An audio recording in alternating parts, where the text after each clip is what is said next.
In this video we'll show you how to replace a 620L pump head on a Watson-Marlow 630 or 620Di case pump. A 620L pump head is only compatible with 630 and 620 case pumps with the drive dog coupling. To begin, always isolate the pump from your mains power supply and isolate your process control signals and fluid connections. Release the track using a spanner.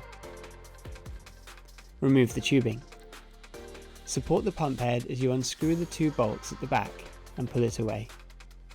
If you need to remove the coupling plate, this can be achieved by unscrewing the 4 screws on the coupling plate.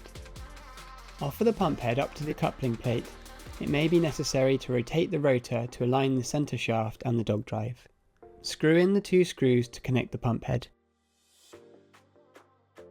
Refit the tubing. Place the track onto the pump head. Use a spanner to secure it in place. Proceed with the fluid calibration process. And that's it. Thanks for watching.